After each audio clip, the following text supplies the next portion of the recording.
You're listening to Ken Hudnall. This is the Ken Hudnall Show. Coming to you from our studios right here in exciting El Paso, Texas. Gateway to the Old West and the most haunted city in the country. Well, today is August the 22nd, 234th day of the year. Just 131 days remain to the year's over with, and we get to start a new one. Holidays and observances? Maybe.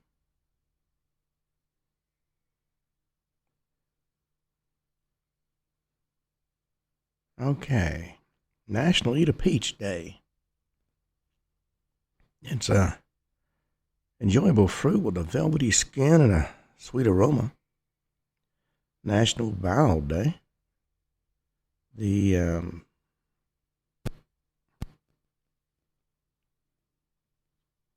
It's a early celebration, a lively celebration. Happens every August 22nd. This day spotlights bao, a type of steam bun from China. It's got a rich history. Been a favorite of a lot of folks worldwide. World Plant Milk Day. National Take Your Cat to the Vet Day. Be an Angel Day. You don't have to engage in acts of heroism to be somebody's angel. Small acts of kindness throughout your day can change other people's lives in a lot of ways. National Pecan Torte Day. Eggs, sugar, bread, crumbs, vanilla, and of course, pecans. That's all it takes to make a pecan torte. Never Been Better Day. Folklore Day. Rainbow Baby Day. National Surgical Oncologist Day. Antique Tracker Preservation Day. A lot of antiques can be found in out-of-the-way places.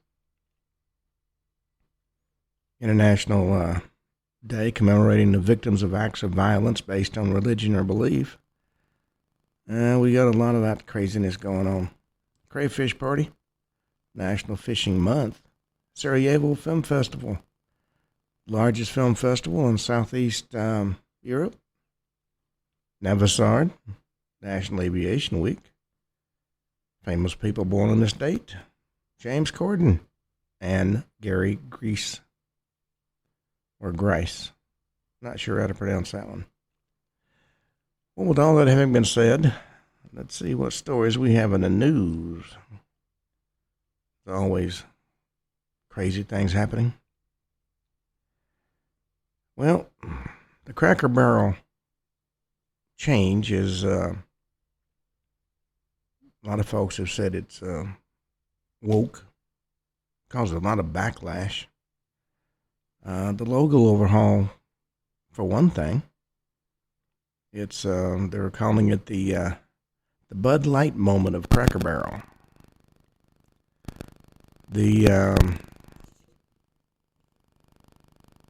The U.S. has secured a corridor in the Middle East, which was a strategic blow to Iran with a bold Azerbaijan-Armenia pact.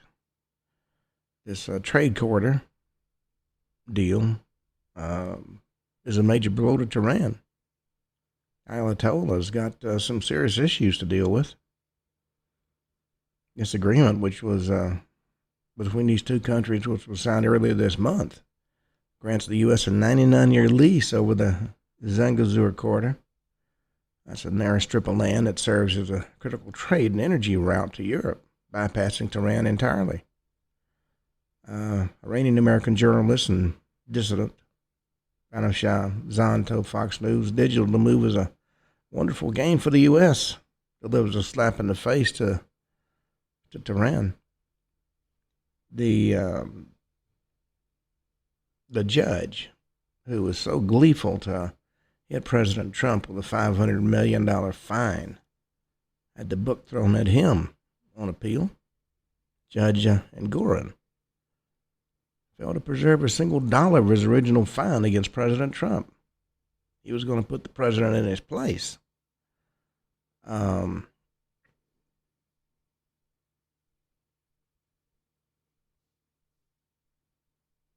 According to the story that I'm reading, a court revealed that a leading citizen had cooked the books by inflating questionable figures without any support in reality.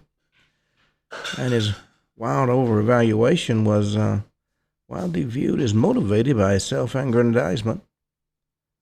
And the report figures are so absurdly inflated, they were rejected in their entirety.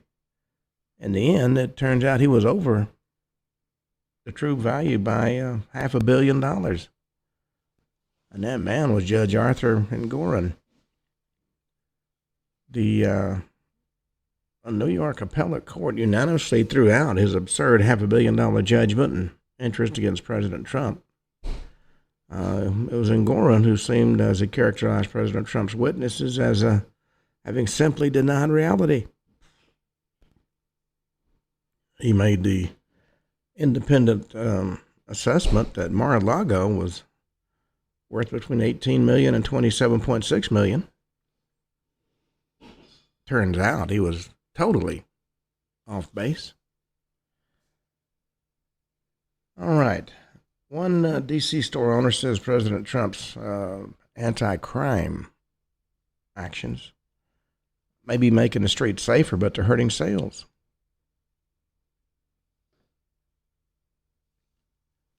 All righty. He's citing reduced foot traffic.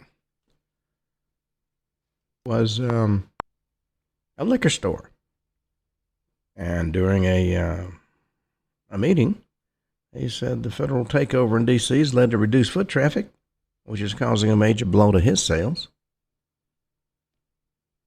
He says it's good in one way, but it actually kills his business. There's nobody around, and people are scared, so they don't want to be hassled, so they all stay home.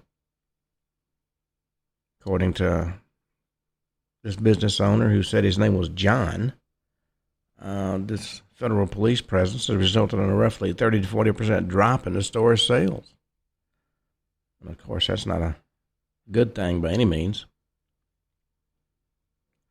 Well, a former Secret Service agent has warned American travelers about terrorism and crime and kidnapping at a popular vacation destination. It's a U.S. advisory from Mexico. Warns of widespread violent crime, including homicide and carjacking and robbery. They can't get across the border to steal up here, so they wait till we go down there and then they steal. Well, biotech CEO is suing Uber. Turns out that the Uber driver was an illegal immigrant who assaulted him. Well, that assault was caught on camera in downtown Charleston, South Carolina. The individual in question, the illegal immigrant driver, was last name was Nikolevich. Allegedly used a fake driver's license and to get his job as an Uber driver. Later detained by ICE. And the CEO that got beat is suing Uber. The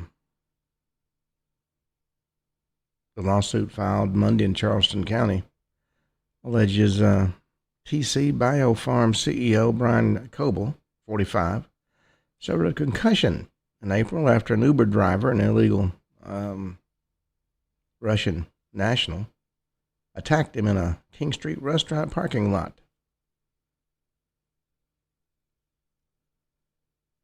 And let's see. What else we got? This is a breaking story. The FBI is raiding John Bolton's home. This happened today. I guess you have to say what goes around comes around.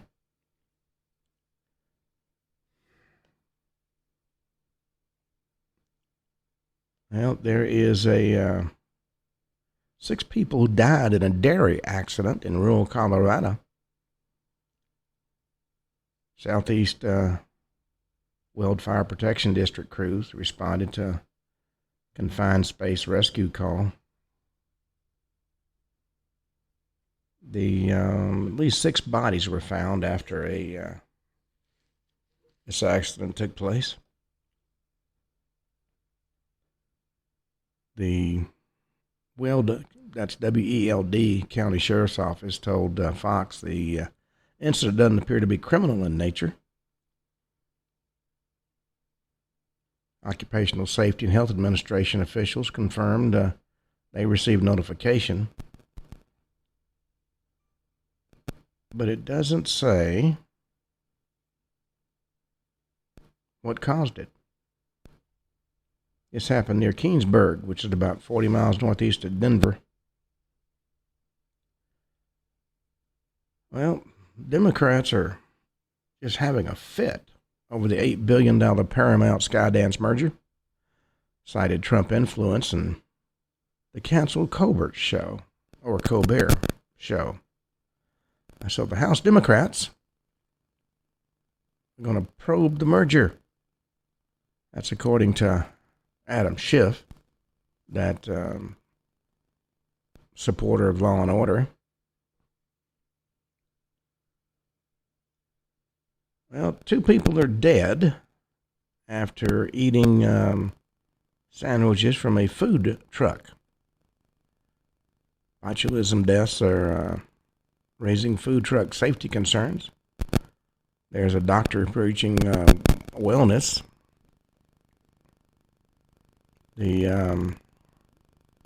Now, I've eaten from food trucks many times in my past. And when the weather's warm, food trucks across the U.S. are doing a thriving business. But unfortunately, there's a deadly outbreak overseas that may give a lot of consumers pause. Now, what is causing all that crackling I hear in my headphones? In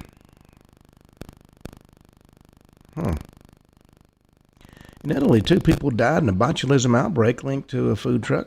That's according to the Telegraph. 14 other people had to be hospitalized. This was all in the Calabria region.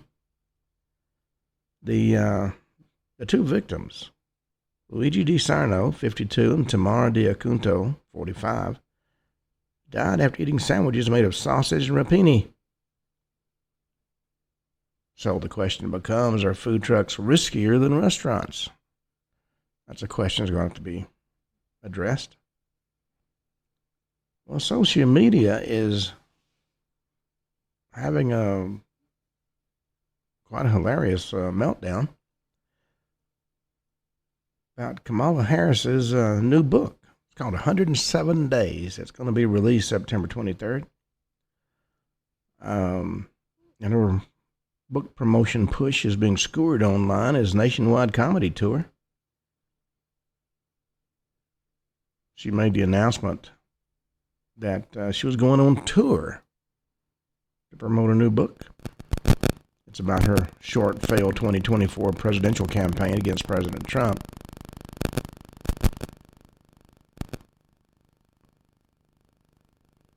Okay. There is a rock star is melted down after the White House calls him washed up. He's raging that President Trump's a low-life fascist. That's the former White Stripes frontman, Jack White, fired back with a lengthy Instagram post.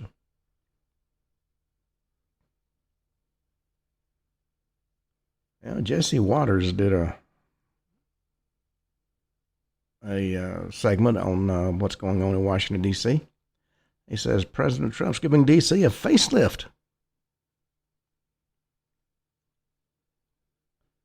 Well, there's a new opinion. TikTok isn't enough to stop Generation Z from drifting to AOC. Trump has to do 3 things. Tapping into TikTok, and the White House now has a TikTok account. But they want podcasts and campus visits and authentic engagement with their president. problem is you've got liberal educators who take the position without ever having experienced it that things like communism and socialism are the greatest thing since sliced bread. And the students believe it. And they go listen to loudmouths like AOC. I would challenge you to find one picture of her where her mouth isn't open and she's screaming. You're not going to find it. Well, female enlistment has increased under the new military.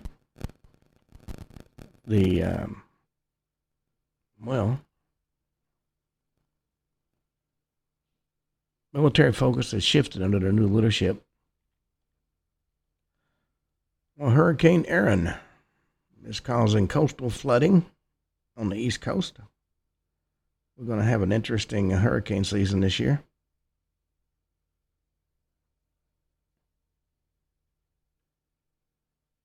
Well, there's been a lot of discussion about Las Vegas.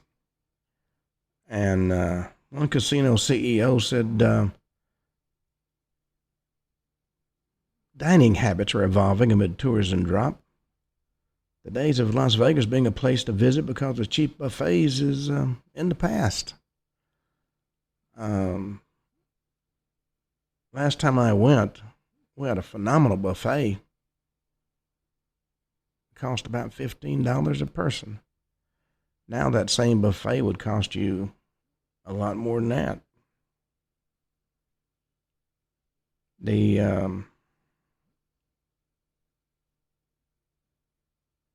And a lot of the cause of it is the wokeness and the craziness of having minimum wage be $20.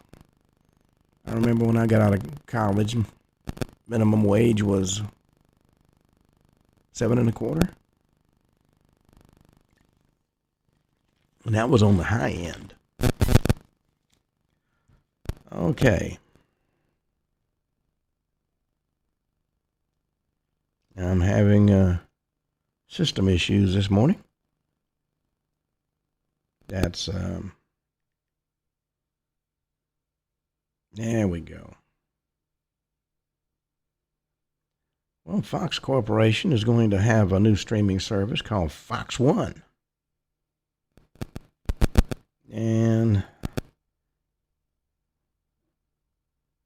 we've enjoyed streaming from a number of different places over the last, 3 or 4 years.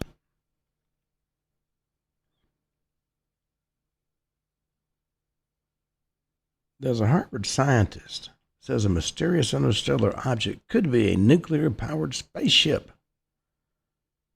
Dr. Avi Loeb points to unusual glow patterns that can't be explained by standard comet behavior. He says this is a rare interstellar object passing through our solar system. And he firmly believes it's more than a comet. The object is called 3I/Atlas, first detected in July by an asteroid terrestrial impact last alert system called Atlas. That's a telescope in Chile. And it marks only the third time an interstellar object has been observed entering our solar system. That's according to NASA. Well, politicians who are trying their best to shield illegal migrants now want to strip ICE of their protections as law enforcement. They're determined to have open borders.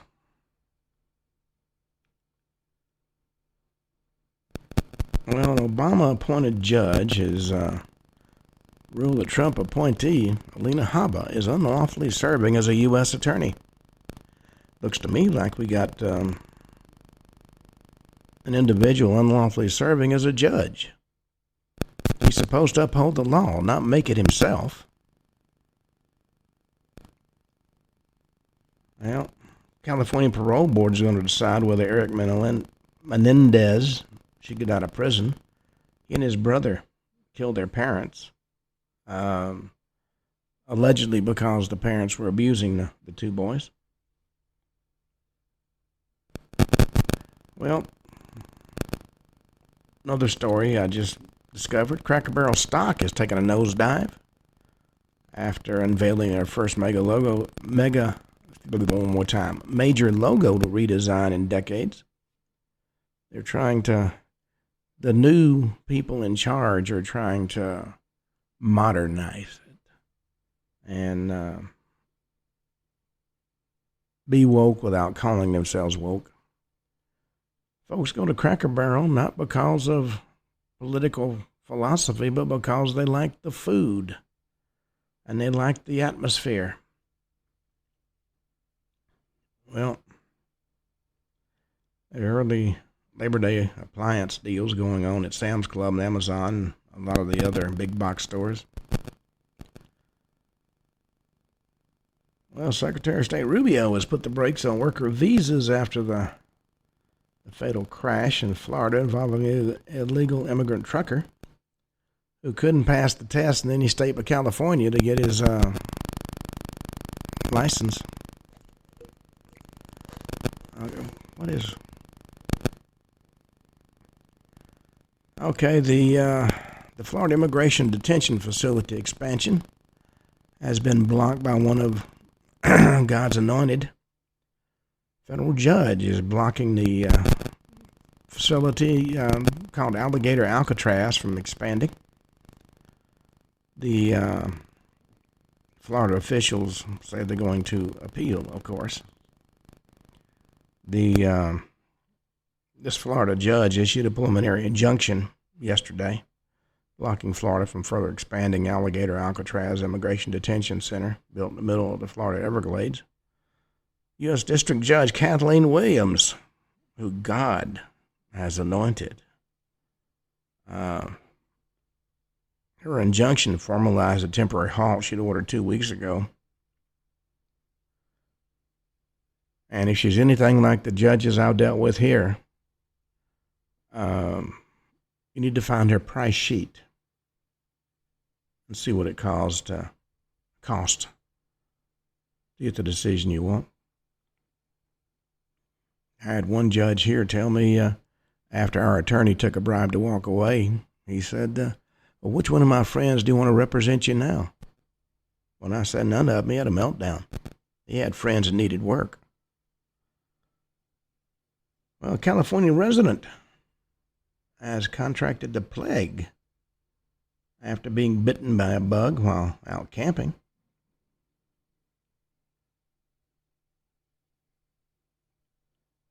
Well, President Trump's deportation policies have spooked one Pennsylvania city into scrapping immigrant protection vote. The Democratic mayor has removed the welcoming city measure from an agenda after Pam Bondi threatened to pull federal funding for the city. The Mayor Sal Ponto Jr. of Easton, Pennsylvania, who's a moderate Democrat, if there is such a thing, moved to strike the ordinance vote from the agenda with everybody but its sponsor, Councilwoman Taiba Sultana, backing the move. That's according to Lehigh Valley News. One member was absent, probably at home hiding in the closet. You know what I find interesting is none of these people who push all this pro-immigrant claptrap ever invite any of the immigrants to move into their homes to take care of them. No, they want you to do it. They want taxpayer dollars to be used to do it. Well, one of Mayor Adams' aides was caught passing cash to a reporter inside a Lay's potato chip bag. Now, over the years, I've used a lot of Lay's potato chips. I love it, but I've never found money in one of them. Well, social media has erupted after illegal immigrants screamed during a viral D.C. arrest. David Perez Teofani tried to flee when officers approached his vehicle before he was tackled and wrestled to the ground. He was arrested in Washington, D.C. on child sex crime charges in a video that's gone viral. He's a Mexican national named David Perez Teofani. Got out of his vehicles as officers approached and tried to make a break for it. And let's see if the Beach Boys' Brian Wilson's funeral rekindled a long-standing feud between the bandmates.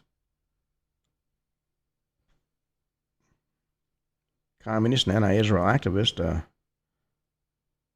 are the members of Mamdani's inner circle. And then finally, there's been a deadly mosquito-borne virus attacking Kansas. And it's still coming up before a peak. We have finished our news segment, unless something unusual happens while the show's on the air. We're going to finish up our week of talking about haunted places. You know, one of the places has quite a reputation. Can be found in Mansfield, Ohio, the Ohio State Reformatory. A lot of folks have said it masquerades as a French castle that aims to reform young male offenders. Ohio State Reformatory was open from 1896 to 1990. Finally closed down due to a class action lawsuit claiming inhumane conditions. You know, the ghosts of these abused boys and from the mid-20th century, hardened adult criminals in maximum security, move furniture and slam doors and throw pebbles at visitors. Guard is killed in solitary confinement, a place called The Hole, in 1932. He still does his rounds, jabbing guests with his nightstick, and figures of shadow and light can be seen, particularly in the attic. You know, there's a lot of strange stories about these places. When you lock up a whole lot of people in a building like that and you mistreat them, some of them don't leave. Then we got Fort Delaware and Pea Patch Island. Gotta love those names. It's in Delaware River. It's Fort Delaware, built in the mid-1800s. During the Civil War, it housed Confederate captives, up to 12,595 at once. Fort was commanded at this point in time by a man nicknamed General Terror, and its history of starvation and sickness and suffocating, overcrowding, plus prisoners fighting over the numerous rats that they wanted to eat because they couldn't get enough food, caused dozens of deaths a day. Well, you can expect anything from a portrait turning into a skull to being prodded by poltergeist, from echoes of Civil War cannons to spirits peering at you from out of darkened corners. They have a 5-hour ghost tour. It's held in October every year. Focuses on some of the more, shall we say, exciting activities that the ghosts indulge in. And ghost tours can be quite a lot of fun as well as educational. I did them here for 20 years until they somebody came up with a brilliant idea pretending to be me and memorizing the stories that I had researched, and he started doing his own tours. He had a strange wife who pretended to be a medium, and she would wheel and throw herself on graves in the very cemeteries and talk about the restless dead. Well, if you wanted education, which I tried to do in my ghost tours, his tours weren't what you needed. His was nothing but silly-ass entertainment. Well, we talked about alligator Alcatraz. Let's talk about the actual Alcatraz Island, which is in San Francisco. It's a favorite spot for dark tourism. It was kind of considered inescapable. During the Civil War, it housed military prisoners, and from 1934 to 1963, it served as a federal prison for incorrigible criminals such as Al Capone and the original Machine Gun Kelly. You know, it's notorious worldwide. It's also notoriously haunted. Centuries old Native American history documents that the White Rock, as it was called, was thronged by evil spirits, and tribal lawbreakers would be banished from the tribe to Alcatraz Island. You know, today, visitors report hearing crying and moaning and deafening clanging, and a malevolent feeling in Starbucks C's laundry room, where hitman Abby Medowitz, known as the Butcher, was killed in the 1940s by a fellow inmate. And the stories don't stop there. While Alcatraz was still operational, guards reported hearing cannon fire and gunshots so real they believed the prisoners were escaping. In the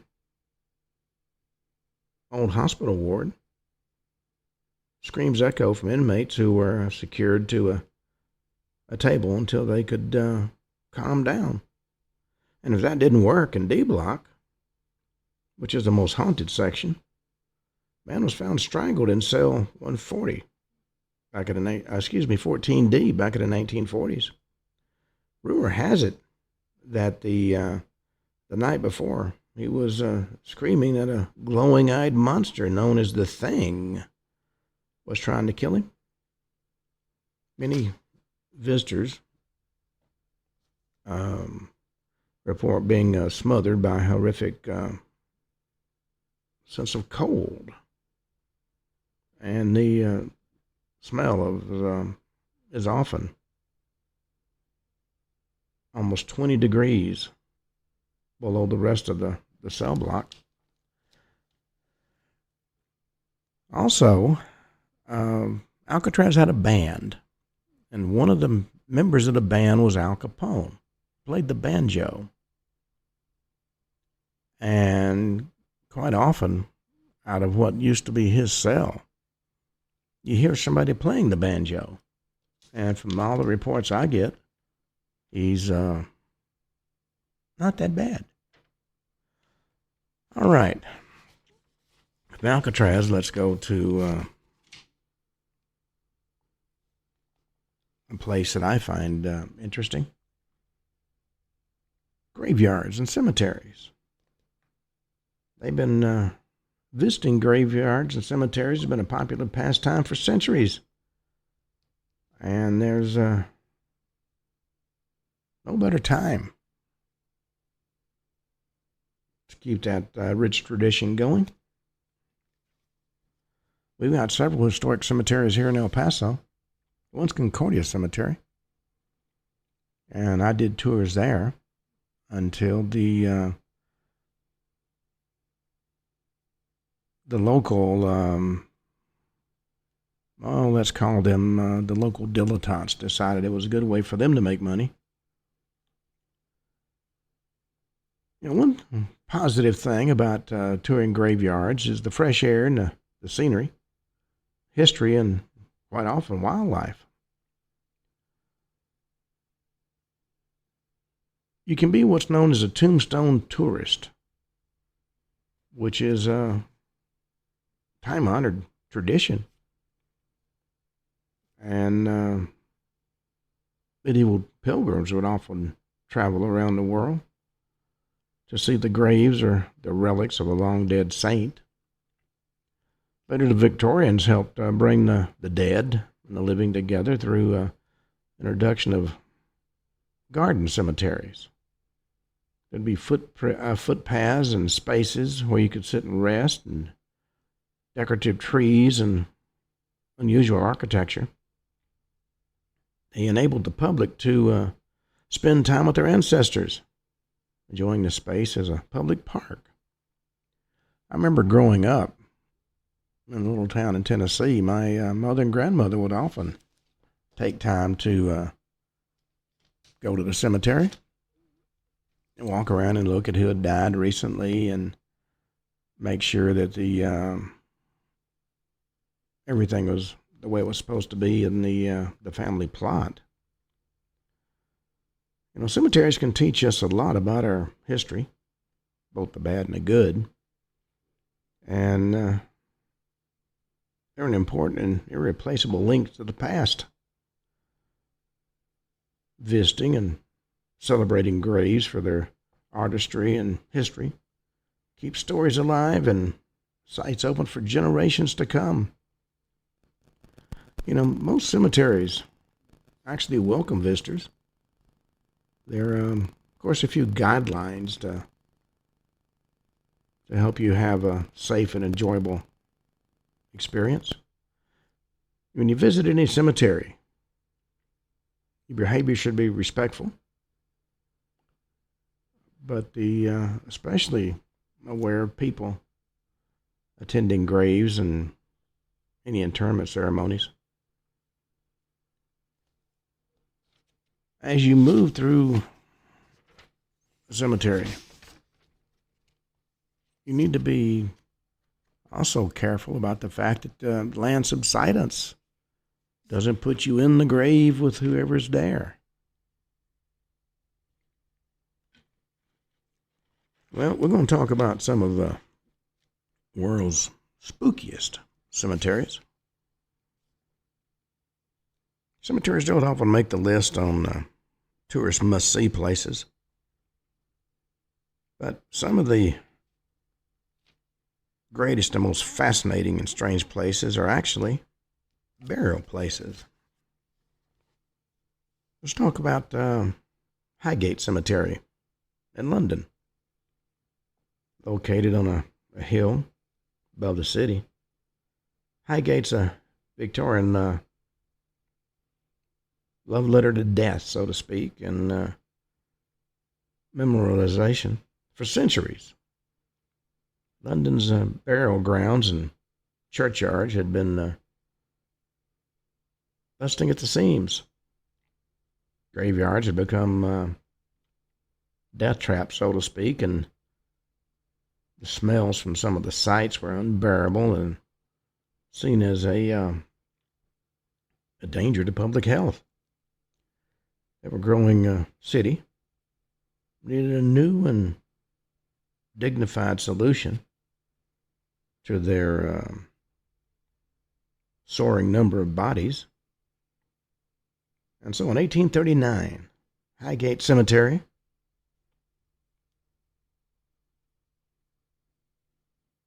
opened up, so there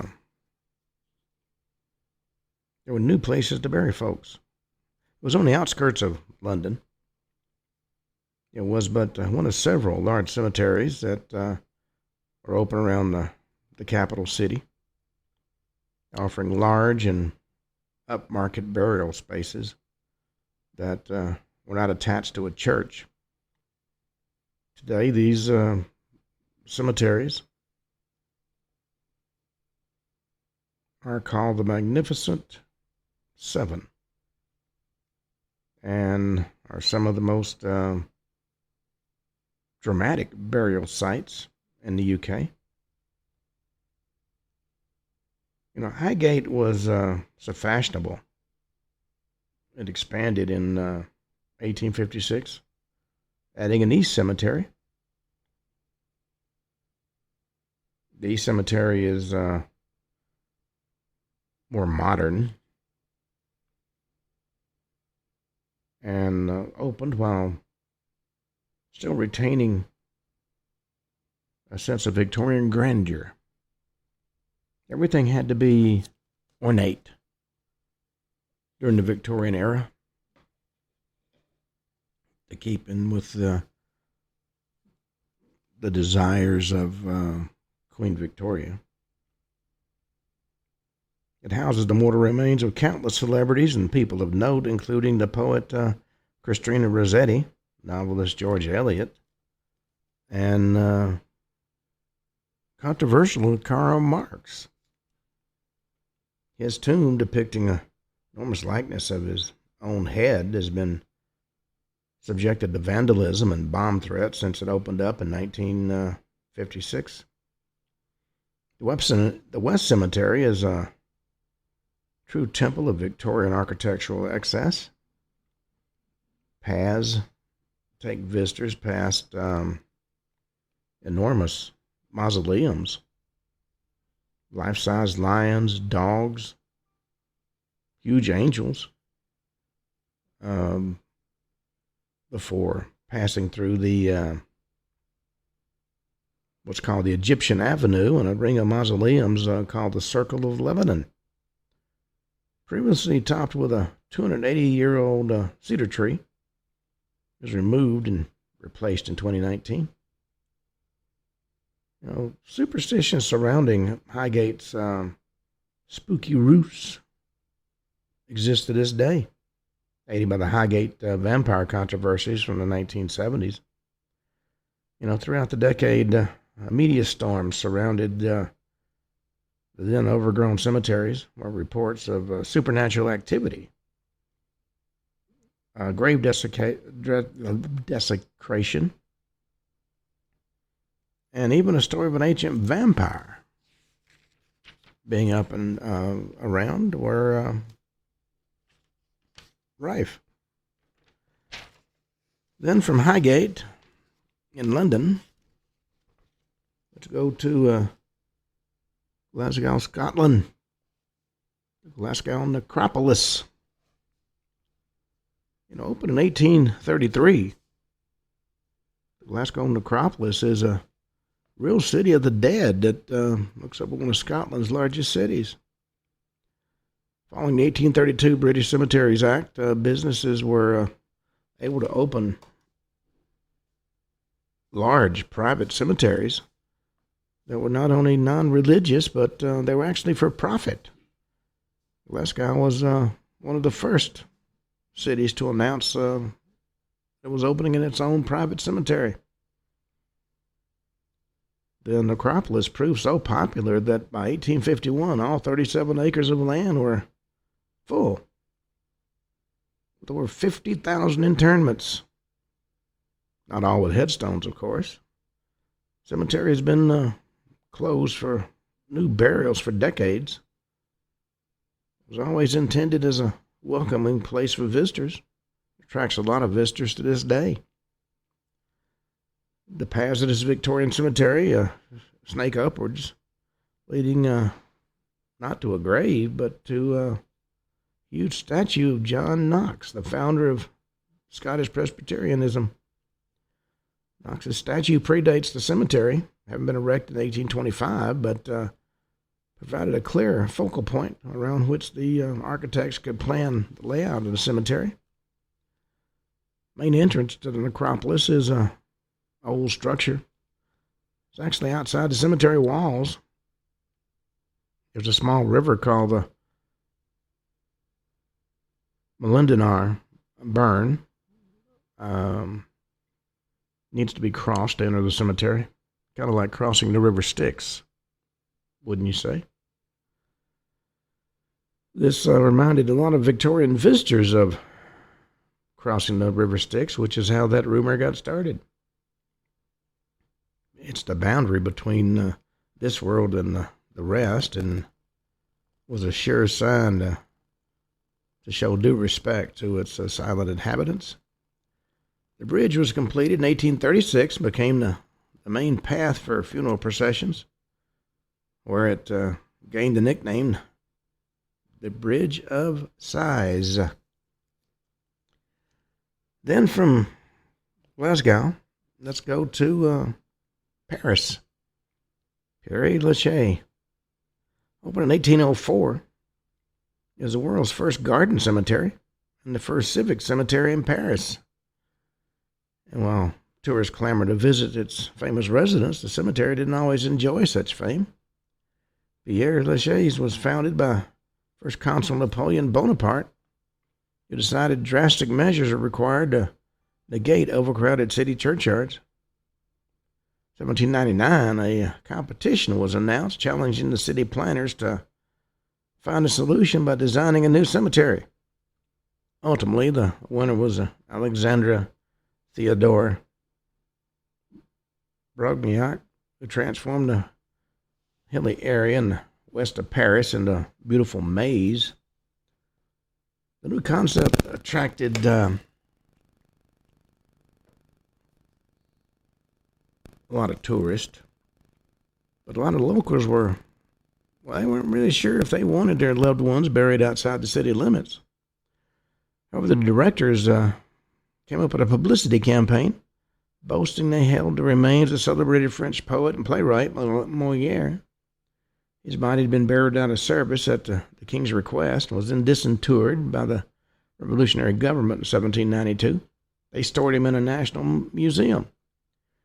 In 1817, his bones were removed and buried at Père Lachaise, but the provenance was uncertain. They were somebody's bones. They may or may not have been his. Well, the director's campaign worked, and today over 1 million people are buried at this cemetery. Visitors often visit Père Lachaise to pay homage to specific graves. Such creative icons as Jim Morrison, Oscar Wilde, and Frederick Chopin are all buried inside its walls. Oscar Wilde's enormous stone tomb is visited by thousands of adoring fans throughout the year. This Irish playwright died in 1900, penniless and in exile. His elaborate tomb was constructed exclusively on donations from friends and admirers. For decades, his grave was covered in messages of love, surrounded by an explosion of lipstick kisses. But in 2014, a protective glass barrier was installed.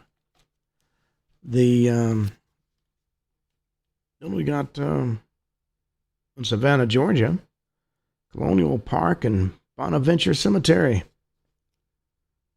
Now, Savannah is often cited as one of the USA's most haunted cities. Actually, in my opinion, the most haunted city is El Paso. But Savannah runs at a close second. And it's no wonder its cemeteries are bursting with spooks. Colonial Park Cemetery is the oldest burial ground in the city.